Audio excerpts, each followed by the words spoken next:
대한민국 교육박람회 에듀컨 2026에 다시 다녀왔습니다. 마지막 날이었는데요. 1편 영상이 컨벤션 B홀 업체들에 대한 소개였다면 이번 영상은 컨벤션 A홀의 참가 업체들을 중심으로 제작해 보았어요. 이번 영상에서 소개드릴 첫 번째 업체는 로보로보.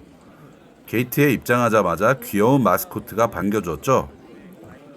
코스닥에 상장된 학습용 로봇을 제작하는 회사입니다. 보시다시피 태블릿 PC로 보이는 디바이스와 연동된 로봇들이 진열되어 있었습니다. 학습용 코딩이나 컨트롤 기능에 필요한 스크린 디바이스들이겠죠. 두 번째 소개해드릴 업체는 가이드 삼정, 스크린보드, 즉 전자칠판을 개발하고 만드는 업체입니다. 제가 요즘 교육용 컨텐츠들을 구상하면서 이 디바이스가 있으면 정말 좋겠다 했던 교육용 디바이스들 중 하나가 바로 전자칠판인데요. 요즘은 국산 전자칠판들이 50인치대, 60인치대, 80인치대, 100인치대 이상의 다양한 사이즈로 개발되어 다양한 수요처에 납품이 되고 있고, 학생들의 교육에 있어 학생들에게도 필수적인 요소가 되었다고 합니다.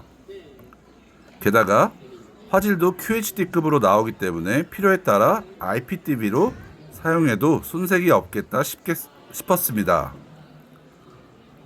터치감이 살아있죠. 별을 그려보려고 했는데 왼손으로 그렸더니 제대로 그려지질 않네요. 그랬더니 오각형을 이렇게 그려주네요. 동그라미를 대충 그렸더니 제대로 된 원을 그려주고, 그리고 네모를 대충 그렸더니 정밀한 사각형으로 자동 변환시켜주는 게 참 스마트하죠. 세 번째 부스는 AI 자격증 등 AI 교육과 관련된 교육 서비스를 제공하는 KT에서 설립한 AICE라는 업체입니다. AI 교육이 열풍인 만큼 인공지능 활용 능력에 따라 다양한 자격증들이 생겼고, 그중 취학이나 취업에 직접적인 영향을 주는 국가공인 AI 자격증까지 있다고 해요. 국가공인 자격증을 따기 위해선 파이썬과 같은 언어에 대한 일정 수준의 이해와 코딩 능력이 필요하다고 하셨어요.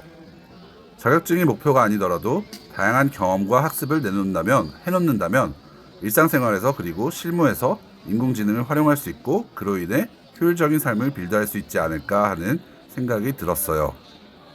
그리고 도착한 네 번째 부스, 한국의 레고블럭, K블럭을 선도하는 과학생각이라는 교육용 토이를 만드는 업체였습니다. 뒤에 다시 한번 등장하는데 회사 소개 및 설명을 다시 드리겠습니다. 다섯 번째 부스, 코리아 디지털입니다. 초중고등학교 학생들이 과학 수업 시간에, 특히 실험실에서 학생들이 반복적으로 학습하는 교육용 센서를 만듭니다. 곧바로 이어지는 여섯 번째 부스, 세온이라는 기업입니다. 알티노라는 주력 제품을 개발하는데, 이게 쉽게 말씀드리자면 학습용 자율주행 자동차입니다. 뿐만 아니라 기타 학습용 자율주행 교구들과 시스템을 개발하고 만드는 업체였습니다. 학습 도구와 제품 개발뿐만 아니라 관련된 기술들, 그리고 제품 설명을 담은 교과서와 참고서들을 자체 출판하여 고객사들 혹은 별도 문의 시 개인들에게도 판매하고 있다고 합니다. 자율주행이라는 첨단 미래로 학생들을 선도할 만한 그런 기업 같죠? 자, 아까 봤던 코리아 디지털 교육용 센서 제조업체였죠? 이 회사에서 개발된 온도, 습도, 압력 등 여러 종류의 센서들이 태블릿 PC와 같은 모니터와 연동되어 마이크로초 단위로 정확한 수치, 즉 센싱 데이터들을 바로바로 전송한다고 해요. 센서는 과거부터 현재까지 모든 과학 분야에서 정말 중요한 역할을 해왔고, 앞으로는 센서 없이는 첨단 제품들을 개발하기 힘들다고 해도 과언이 아닐 만큼 필수적인 부품입니다. 일곱 번째 부스입니다. 학생들이 코딩 로봇과 친해질 수 있는 요소들 중 깜찍함은 필수겠죠. 노란색을 테마로 한 교육용 로봇 하드웨어와 코딩용 소프트웨어 제품들을 개발하는 회사입니다. 핑퐁 로봇 G큐브라는 디바이스를 소개하지 않을 수 없는데요. 댕댕이가 귀엽죠? 핑퐁 로봇 G큐브라는 디바이스를 소개하지 않을 수 없는데요. 그 이유는 조그마한 정육면체 모양의 G큐브가 다른 제품과 결합되어 컨트롤러, 즉 두뇌로서의 역할을 할 수 있을 뿐만 아니라 사람의 신체로 치면 심장과 같은 코어 기능까지도 책임지는 그런 중요한 파트이기 때문이라고 하셨어요. G큐브를 이용하는 G큐브와 연동되는 여러 형태의 창작품들을 보실 수 있죠. 센서를 결합한 G큐브 로봇이 신기합니다. 지뢰 탐지 로봇 같기도 하네요. 이렇게 센서를 이용해서 점자를 따라가고 중간의 목표물들을 식별하는 그런 로봇이 되겠습니다. 이렇게 목적지를 이렇게 정해주면 얘가 포인트를 찾아가는 거죠. 센서가 그러면 밑에 있나요? 네, 칼라 센서랑 적외선 센서. 깜찍하고 참 신기하죠?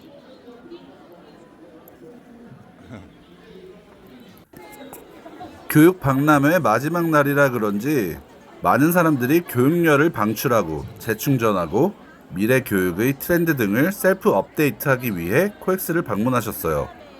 다음 부스로 가는 길 중간중간에 소형 부스들이 있었고 보시다시피 초빙된 AI 전문 강사의 강연도 진행되고 있었어요. 그리고 매차시 학습폭발 도달 내용을 정해놔요. 지금 보면 이제 AI 기기로 상중하로 나눠서 할 수 있기 때문에 상중하 목표가 가까운 상태에 그리고 전단원 프로젝트 수업을 시간 관계상 다음 부스로 넘어가 보겠습니다. 2025년도부터는 못하는 게 이제 모든 아이들이 있으면 매차시 전단원 프로젝트 할 수 있어요.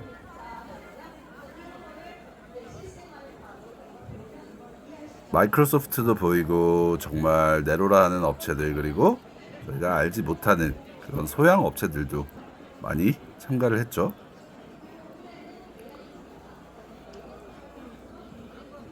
지나가다가 신기한 로봇팔 같은 것들이 있어서 잠깐 멈춰서 구경했습니다. 8번째 부스입니다. 구글에 찾아봤더니 라쿤봇이라는 로봇팔 제품을 개발하고 제조하는 로보메이션이라는 업체였어요. 무인 카페에 있는 바리스타 로봇이나 치킨집에서 자영업자분들께 도움을 주는 닭 튀기는 로봇과 같이 관절 기능을 연상시키는 로봇팔들이 너무 신기했답니다. 여기는 에듀 2026 2편의 9번째 부스. 자막에 업체명이 잘못 입력되었네요. 전자칠판, 스마트보드 개발 및 제조업체인 컨버스테크라는 업체였습니다. 한국의 스마트보드 기술력이 정말 대단함을 다시금 새기면서 다음 부스로 향합니다. 전자칠판이에요. 제가 어릴 때 대한민국은 미국, 중국, 일본 같은 과학 선진국들에 비해 기초과학 분야가 탄탄하지 못하다. 노벨 물리학상 수상자와 같은 세계적인 과학 인재가 배출되지 않아 아쉽다. 이런 말씀을 주위 어른들로부터 많이 들었는데요. 20년이 지난 지금은 180도 바뀐 것 같아요. 미래 모빌리티 컨벤션, 방위 산업 컨벤션, 그리고 이번 대한민국 교육박람회와 같은 전시회들을 가보니 외국 바이어들이 부스에 줄 서고 있고 많은 학생들이 명찰을 달고 구경하고 있고 인상 깊게 봤던 유수의 소규모 업체들이 집에 돌아와 구글링을 해보면 엄청난 기술을 보유한 이미 전 세계 수십 개국의 기술과 제품을 수출 중인 글로벌 강소기업인 경우가 많았습니다. 지금의 학생들이 어릴 때부터 접하는 이런 소중한 경험들을 그저 조기 교육으로 치부하지 않고 미래에 대한 투자로 여기고 다양한 실생활에서의 경험들과 결합시키는 능력을 갖춘다면 정말 값진 아웃풋이 나오지 않을까 하는 그런 생각을 또 가지게 되었습니다. 10번째 부스입니다. 교육용 방송 장비와 장치를 개발하고 만드는 회사 이베스트입니다. MVR이라는 큐브 모양의 제품 그리고 촬영기기에 부착하는 송신기 등 다양한 제품들을 개발하는 업체였습니다. 11번째 부스의 주인공은 이원테크입니다. 올해 3월부터 모든 학교에서 학생들이 수업 시간에 스마트폰 등의 모바일 기기를 사용하는 것이 금지된다고 해요.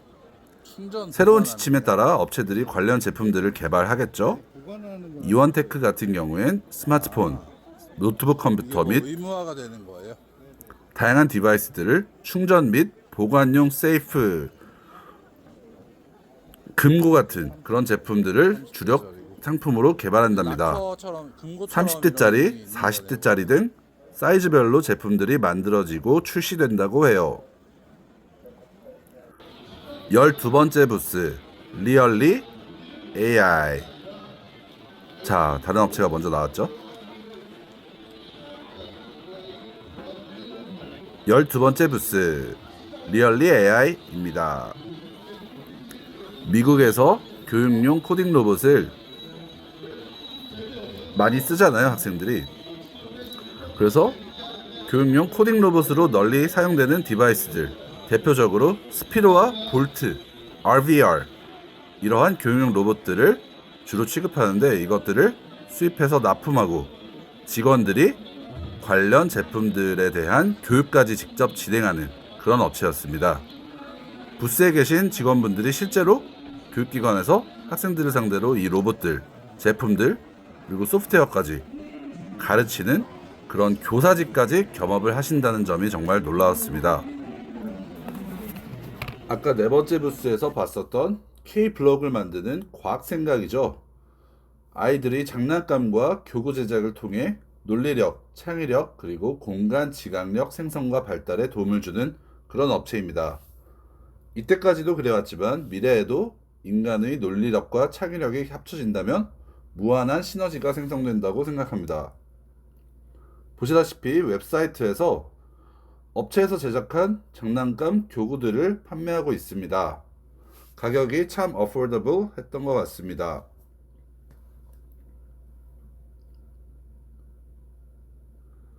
13번째 부스, 태양광 자가발전으로 구동되는 장난감 모형 자동차 등 미래형 자동차들이 전시되어 이목을 끌었습니다.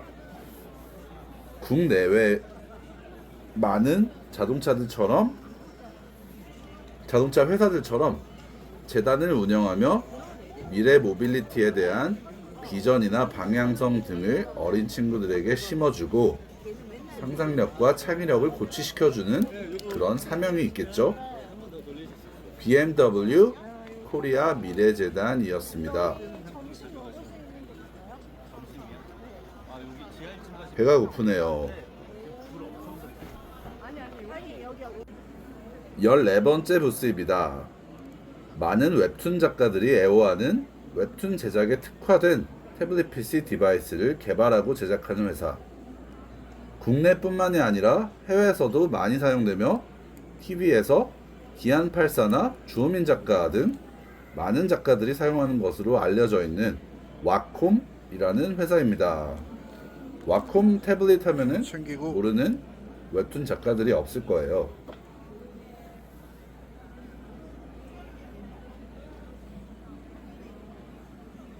Somebody drew a princess, a scary 누군가 princess 무서운 on a tablet 공주님을 태블릿 위에 called 그려놓고 Wacom 갔죠. tablet PC, which is manufactured and 섬뜩했답니다. developed for webtoons. 보시면 부스가 크죠? 15번째, 코더블이라는 업체에 매료되었는데요. 유튜브에서 흥미롭게 봤던 배틀봇이라는 컨텐츠처럼 로봇들끼리의 스포츠 대결이 자동화되어 이루어지고 있었습니다. 학생들이 조이스틱으로 직접 조종하여 로봇과 배틀하는 로봇 vs 휴먼 모드도 가능하고, 학생들이 미리 코드를 짜서 코딩한 후 로봇 vs 로봇 대 로봇 모드로 100%에 가까운 자동화 대결 모드도 가능하다고 하셨어요. 뭔가 부스가 꽉 차 있죠?